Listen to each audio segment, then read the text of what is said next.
راجعة من الشغل ومحتارة تعملي ايه؟ تعالي اقول لك على حاجة بسيطة اقتصادية وكمان ايه غنية القيمة الغذائية ما شاء الله ولا حول ولا قوة الا بالله. حاجة بسيطة كده على قد الايد. هنعمل ايه يا مس نسرين؟ هنعمل صينية بطاطس ومعايا شوية جوانيح بتاعت فراخ ما شاء الله ولا حول ولا قوة الا بالله.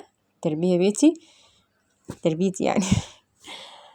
هنعمل ايه تاني؟ هنحط عليها ايه؟ نحط عليها بصلة هنقطعها، ومعايا توم برضو هنقطعه فصين 3 كده عشان يديها ريحة، ومعايا صلصة الطماطم وعليها فلفل وكمون وملح، البهارات اللي انتي بتحبي تحطيها ماشي، وورقتين لورا. طبعا هنحط ايه؟ هنحط كل حاجة في الصينية. هنبتدي بالكوسة والبطاطس وبعد كده هنحط عليها الجوانح الفراخ.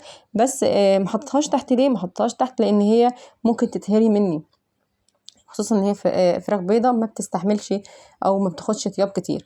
بعد كده حاطين البصل والثوم، هنيجي بقى رصين اللي هي الجوانيح وحاطين عليها الصلصة بتاعتنا ومزودينها شوية مية، وهنحطها على البوتاجاز تاخد غلوتين 3 4. طب ماشي خلاها تطيب، وبعد كده نحطيها فين؟ تاخد وش على تاخد وش في الفرن ما شاء الله ولا حول ولا قوة الا بالله، وبألف هنا وشفا على قلوبكم ان شاء الله.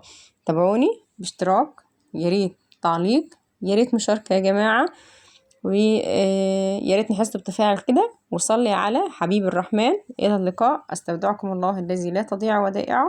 إن شاء الله أشوفكم في فيديو جديد بإذن الله، ولا حول ولا قوة إلا بالله ما شاء الله ولا حول ولا قوة إلا بالله. وانت بتزودي مية، أنا آسفة، وانت بتزودي مية متحطش مية كتير، لأن الكوسة يا حبايبي بتحط مية بتطلع مية في أثناء الطياب، فعشان ما تبقيش محتارة في المية اللي هتبقى كتيرة معاكي، لا خليكي في الوسط، امسكي العصاية من النص، لا تحطي مية كتير ولا تقللي المية، بحيث ان هي تبقى حلوة بالنسبة للناس اللي بتحب تاكل حاجة ناشفة، وفي نفس الوقت تبقى فيها مية بالنسبة للناس اللي بتحب الحاجة فيها نسبة مية.